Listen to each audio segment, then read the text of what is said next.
Thank you so much for watching my show. William Wallace for America.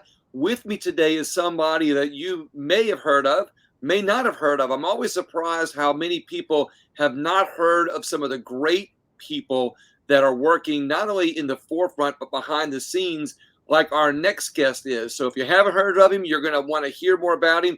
But if you have heard of him, you're going to want to hear the things that he's working on, because you will be reinvigorated to work with Americans for Tax Reform. With me today is Grover Norquist. Grover, thank you so much for being on today. I really appreciate your time. Absolutely. Good to be with you. Well, I always say some people heard of you, some people haven't, because it always amazes me when I'm out working in the different conventions and stuff like that. People who haven't heard of somebody, and you go, "What do you mean you haven't heard this person?" And then when they have heard of it, they go, "Holy cow! Do I have an earful for you?" And you're going to have an earful for everybody else, I'm sure. But for the people who haven't heard of Americans tax reform, who is Americans for Tax Reform? Let's kind of get those people up to date. Sure. I'm the president of Americans for Tax Reform. The organization was actually put together by the Reagan White House back in 1985. And the goal was to help pass the Tax Reform Act of 1986. This is when we used to have the federal government take half of all the income that companies made and keep it. The individual rates were as high as 50% of people's salaries. And this was brought down to 27% for individuals. 15 and 27% were the two rates for the American people. Too high, but a lot better than they were. It was 70 when Reagan was first elected, down to 15 and 27.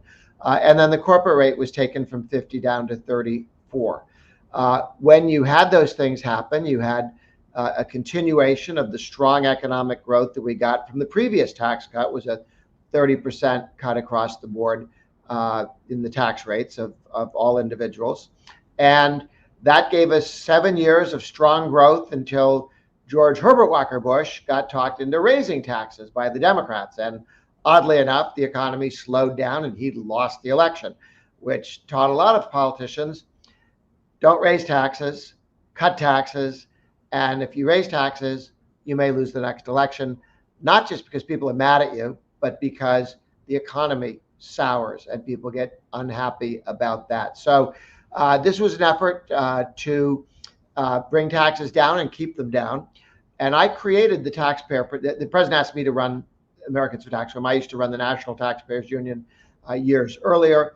So I'd sort of worked at the tax zone at the national level, also up in Massachusetts. And we had a situation where we created an organization. And one of the things that I thought was necessary was to be able to say to congressmen and senators that they could say to their constituents, if we bring your rates down, your tax rates down, they'll stay down, okay? They're not going to pop back up. And that's what the pledge says. The pledge says no net tax increase. You want to get rid of deductions and credits and take the rates down again? Fine. We all expected another effort just like that. That would And be that's very what you work on is no net tax increases. Yep. Yeah.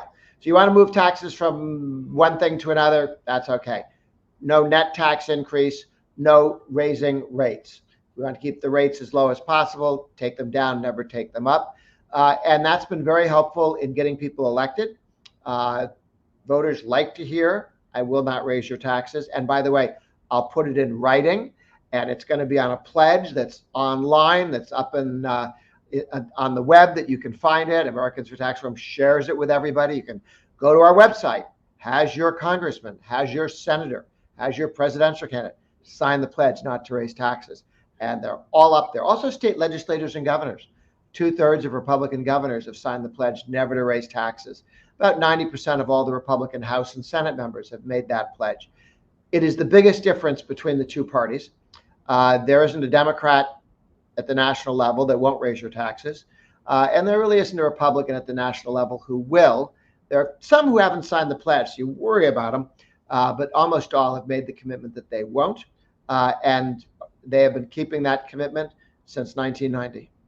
So it sounds to me that not only are you all, as your organization, working on tax policies that help Americans, you're also connecting it to the elected officials, to who've made that pledge, who haven't made that pledge. So you not only are in the policy end, you're also on the pressure end of applying pressure to elected officials who don't, or do rather, sign or not sign the pledge, or raise taxes or not. But one thing that I want to point out that I heard you say a minute ago, and I'm translating it, and you can answer yes or no, is when you said no net tax increases. So what I would think is that sometimes that politicians play a shell game. They might say, "Oh no, we didn't raise your tax over here. We moved it over here." But sometimes that move can still have a net tax increase. The perception of the people is that there was not an increase, but when it gets moved, it increases somewhere, possibly increases somewhere. You all are saying that you all also raise the red flags on those scenarios too. Absolutely. There's nothing wrong. Governor Chris Christie of New Jersey was under a lot of pressure to build more roads because the environmentalists haven't been building roads up in New Jersey, and the roads stink. And he said, I agree, we will raise the gasoline tax to build more roads. So I called him on the phone and said, Governor, I'm a little confused here. You took the pledge. I'm reading in the newspapers that you would support a gas tax increase. And he said, don't worry. I told them that I would support a gas tax increase if the road builders go out and get the Democrats to agree to the following. In the very same piece of legislation, not later, not promise, not maybe, not someday, same piece of legislation, there is a cut in the sales tax, the income tax, and the death tax, bigger than an increase in the gasoline tax. So taxes are down, but more money is going to be available for roads than other places. Okay, so they're changing the priorities. So that I told them I would support. And there's a net decrease there. It was a cut. It was a cut. Yep, same bill, same bill. It passed. They got some better roads and less spending on other things and tax reduction. I love this. So is there anything that Americans for Tax Reform is working on right now that you might want to point out and highlight? Because I think when more people find out about what they're doing, they're going to want to visit atr.org and possibly help your organization in some way. What are y'all working on right now? Sure. Certainly at the national level, we're supportive of taking the 2017, the Republican tax reduction, the Trump tax reduction, and making it permanent. Remember, a lot of it lapses after 5 and 10 years. We need to make it permanent, as we largely did for the Bush tax cuts. When you do it through reconciliation, you can only do it for up to 10 years. We need to then make that permanent out into the future. So that's one big issue, and that'll be decided by the presidential election, the U.S. Senate, and the House of Representatives elections.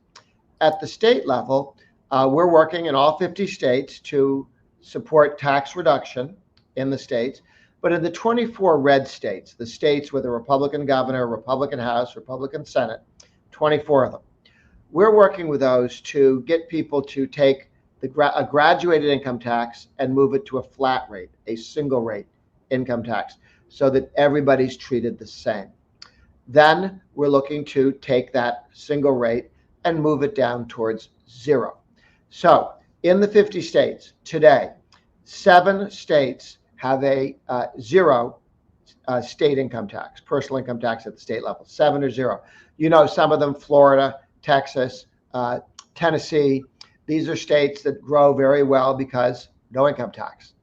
Then there are 14 states that already today have a single rate tax other than 0. 2.5% in Arizona, just under 5% in Illinois, blue state, interestingly enough. And in many other states, 14 total, we have a single rate tax. 5 states have moved to a single rate tax in the last 5 years. So what we've been doing is getting more states to go, let's go to one rate. Not many rates, one rate. Arizona went to one rate recently, so did Mississippi, so did Georgia, so did Iowa, so did North Carolina, and up and coming are Kentucky, and West Virginia. Next year, New Hampshire will be a zero income tax state. They used to have a tax on dividends and interest. That disappears in less than 6 months, January of next year. The states that are phasing their income tax down to zero, and the legislature and the governors have said it is our policy to go to zero: Iowa, North Carolina, Kentucky, West Virginia, New Hampshire, our friends in Arizona, they're down to 2.5 on the way to zero. We're looking at North Dakota, which has gone from about 7 rates down to 2 on the way to 1 and 0. Just spoke with the governor there. He's committed to going to zero. Arkansas is committed to going to zero, House, Senate, governor.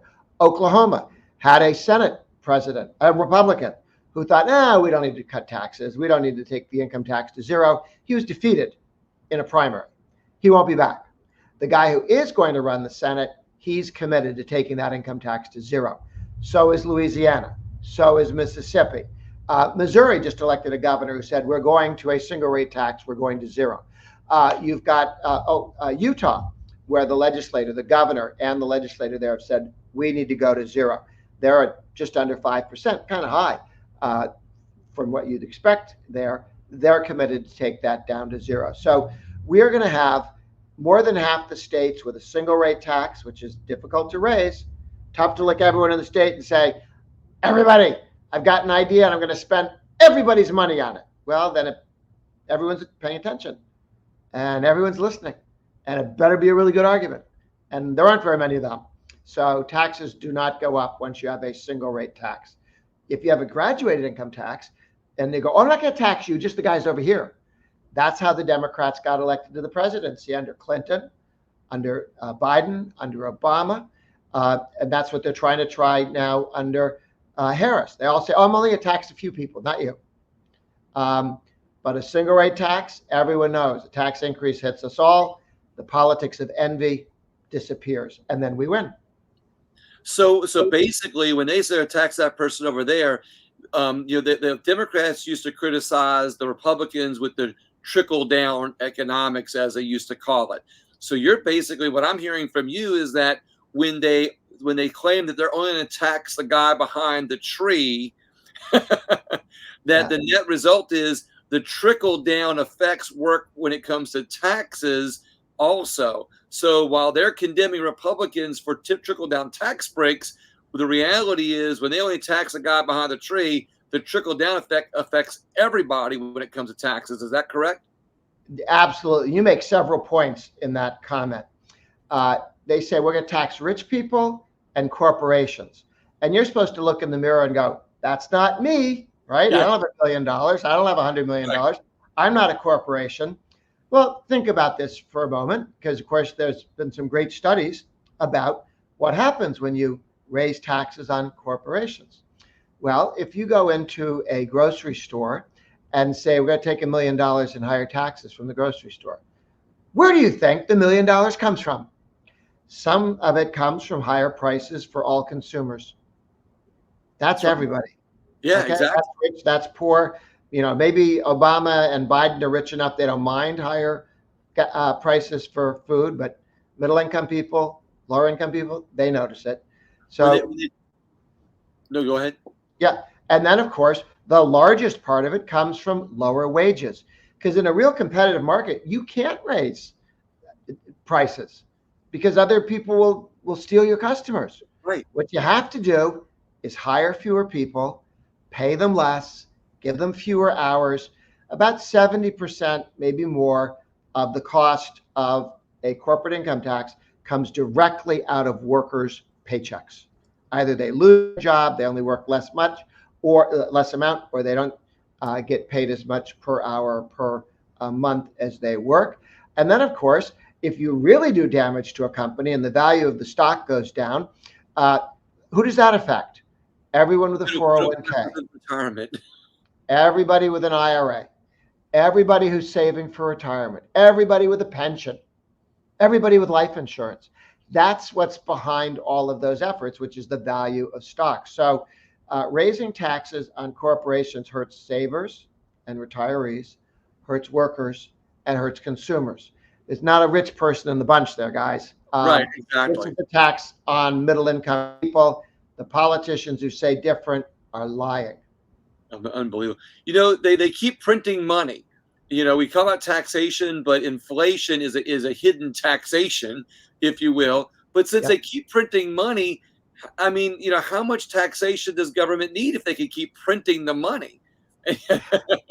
Well, when they run into people going, I'm mad because you're raising taxes, but they want to keep spending because they've got special interest to pay off, then of course they can print money. And that's what Biden and Harris have been doing for the last almost 4 years now, printing money. And when you counterfeit money by printing more of it, Yeah. you make all the real money, the original money, worth less. That's why counterfeiters go to prison, Right. because they're cheating everybody else. It's not harmless when you take a make-believe dollar and put it into the economy, and it's not harmless when Biden and Harris do that to you, me, and everybody we know.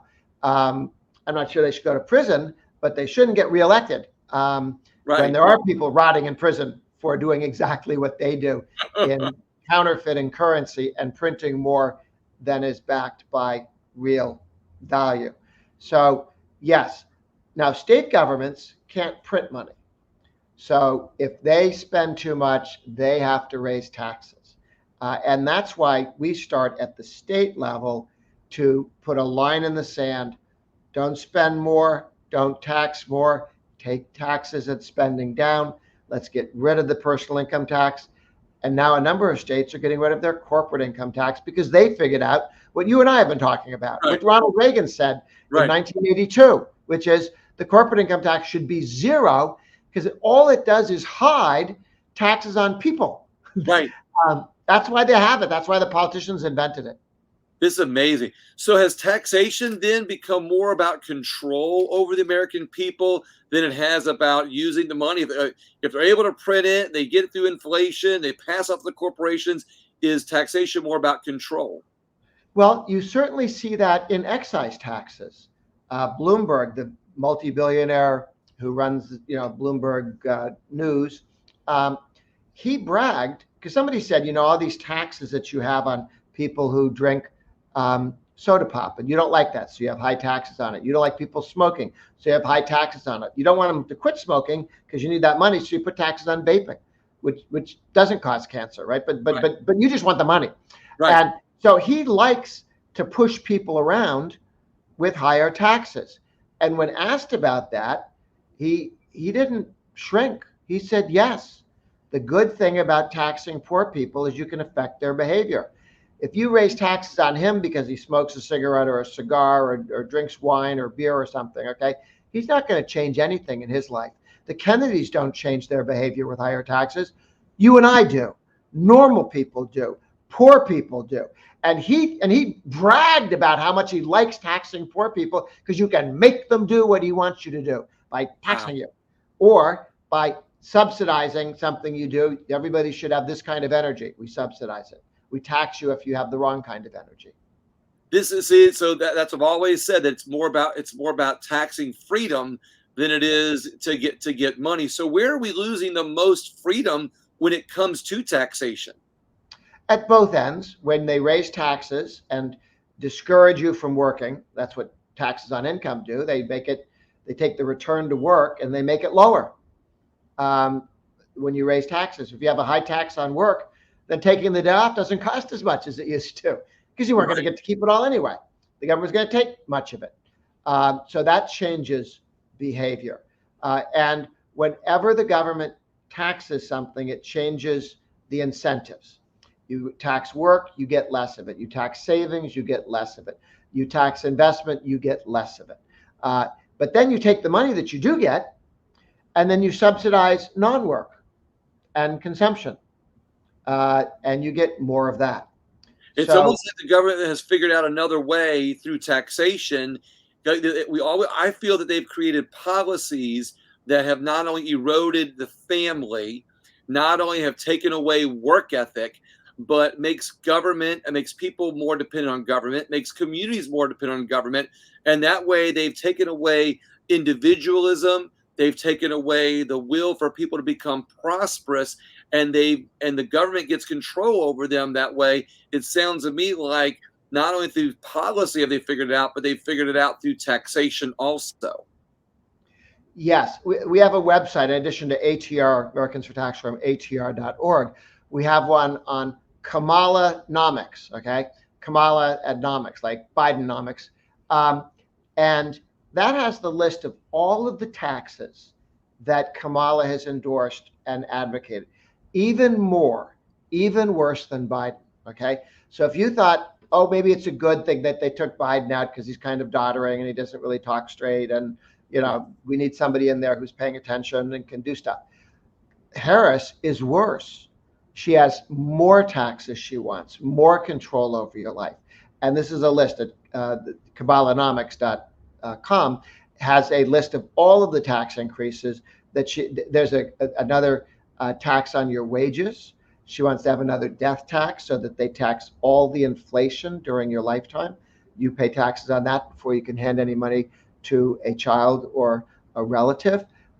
She wants to get rid of all of the tax cuts under Trump. She wants to tax energy. She wants to tax carbon, which is another tax on energy. She wants to tax every time there's a transaction at the bank, so that you give the money to the bank invests it, and comes back. I said, sorry, but every time we tried to do a different investment, the government took more of your life savings, so they're not as big as they used to be. On and on and on. And this is on your website, you said? It is, but also you can go directly to Kamalanomics.com as well as to ATR.com. ATR.org. ATR.org. We'll promote that a little bit more. So we kind of touched on this a little bit earlier, but I want to kind of circle back and make it a little bit more different. While the narrative, during elections, which we're getting ready to go into election season or in election season, is usually that the Republicans want to give only the rich the tax breaks. Historically, what is the truth? And if so, does it help the middle class, or how does it affect the prosperity of Americans when it comes to the results of campaign promises? Sure. When you tax corporations, you're actually taxing individuals, workers, savers, and the other. When you tax rich people directly, you go to Elon Musk and take $1 billion from him. Well, he's got like $100 billion, okay? So it's not like you're going to change his behavior. It's he's got $100 billion. You take $1 billion. What will happen is that $1 billion he's not going to spend it. He's already, if he wants a yacht, he's got one. If he's got a car, he's got one. If he's got a girlfriend, he can have 3, for crying out loud. Okay. And so once you get past a certain point, all the money that multimillionaires and billionaires have, they invest it in new projects and ways to make more money, meaning things people want, as opposed to invest on things nobody wants. Right. If you invest money in something nobody wants, you just lose it, and then you're not a billionaire anymore. Right. If you invest money in Starlink and shooting stuff up to the skies and building cars and so on, well, then you've got something. You keep making more money. Elon Musk said, when the government comes in and takes $1 billion from a billionaire, okay, all they've done is decide, I'm not going to let the guy who knows how to make money and create things invest this billion. We're going to give it to a politician who's going to give it to his friends. That's what taxing the rich means, the super rich, right? Everyone thinks the billionaires. Right. That money, which was once invested by someone who in the past has invested money and made billions and billions and billions and made millions and hundreds of millions of Americans happy with new products, okay? Or you're going to give it to a politician who's never done anything in his life, and he's going to spend it on his friends. And that doesn't make you any better off at all, unless you're one of his friends. Riches to nowhere. Yeah. I get it. Well, my last question for you is, now we hear the Democrats copying no taxes on tips. I thought that was just the greatest form of respect to Donald Trump ever. Now they're copying his tax policies, and you can see why they're doing it politically, because it goes after the vote for people who are working harder in this country. How else do you think that Trump can expand his base, particularly when it comes to taxation? I think he needs to make the case, and he says it sometimes. He just needs to say it more often. And J.D. Vance has made this case before. He knows enough about economics. They know that taxation on corporations or taxes on workers and consumers, and tax cuts on corporations are tax cuts on workers and consumers. And they need to say that more often. When the left says, oh, it's trickle down economics, that's not what it is. It's when you don't take money from a businessman who is going to invest it in creating more jobs. If you take it, then those jobs don't happen. If you don't take it, then the jobs do happen. There's no trickle down at all. This is money that's being invested. It's not like the rich guy gets $100 and he decides to give somebody $2 of it. You tell the rich guy, we're not stealing your money. He invests all of it into new approaches, and that creates new and more jobs and more wealth and more opportunity for everybody.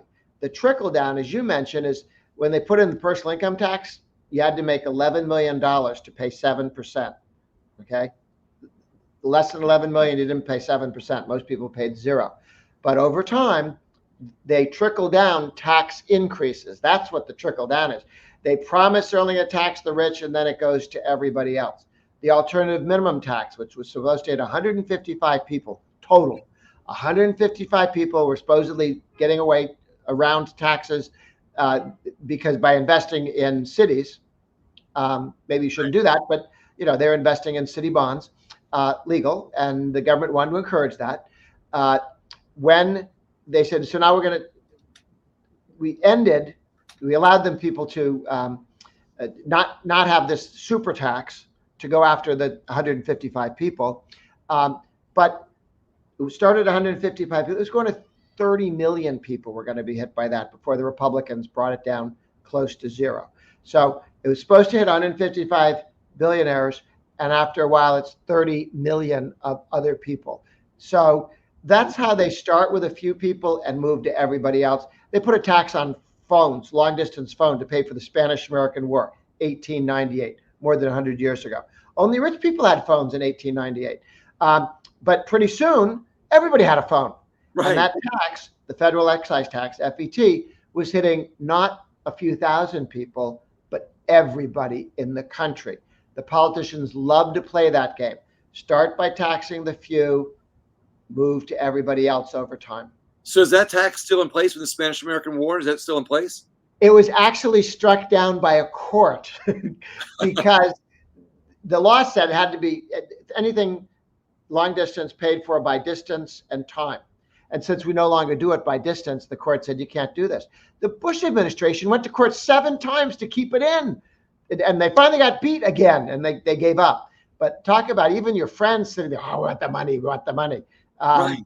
That very luckily, that's dead, that's gone away. There still are other taxes on your phones, just not the one to pay for the Spanish-American War, because I went to public school, but recently saw on television that war is over. It's amazing to hear about all these taxes. I'm going to tell you, I would love to have you on again sometime just to talk about these hidden taxes like this that, opens my eyes, and I believe opens everybody's eyes to realize that they might say, hey, like I always jokingly said, sometimes politicians say, we taxed you more, but we gave you a splash park. In this case, they're saying we're eliminating these taxes over here, but the ones that you don't know about, we're keeping those in place as long as you don't know about them. Maybe you and I could expose some of those that they don't know about. Once the Spanish-American War tax was exposed, they were going to repeal it. Congress was. The courts got ahead of them. But we were going to kill that once we explained to people what was going on. I hope we do the same thing with the corporate income tax. Iowa's getting rid of its corporate income tax. So is North Carolina. We're going to see a lot of states do it at the state level because it's so obviously bad for workers. Grover, I can't thank you enough for your time. I'd have you on all day, but I know you're working on policy and you're working on things to save the American Republic. And I would love it if people would go to your site at atr.org and not only look at things you are working on, but look at how they can help. Because I always tell people, get involved. And people say, oh, I don't have the time. I don't have this. And I always say, look at organizations on what they're working on. You can donate. You can go to organizations and find out things that you can do. And it looks like they can do that with your site. Is that correct? Absolutely. And we can, if you sign up, we'll send you some write-ups on what's happening in your state and nationally. No fundraising, just letting you know what's going on in politics today on efforts to raise your taxes and our efforts to work with you to reduce taxes. I love it. Grover, thank you so much. I appreciate you. Hang on one second while we close out. I'm going to tell everybody that I thank you for your time, but I would also be very grateful if you shared this interview with somebody else, because as you've learned in it, there's a lot of taxes that we don't know about. There's a lot of shell games going on that we don't know about. And I believe that Grover Norquist in this and what he is working on with Americans for Tax Reform is exposing and helping save our freedoms. Thank you so much and have a great day. Thank you.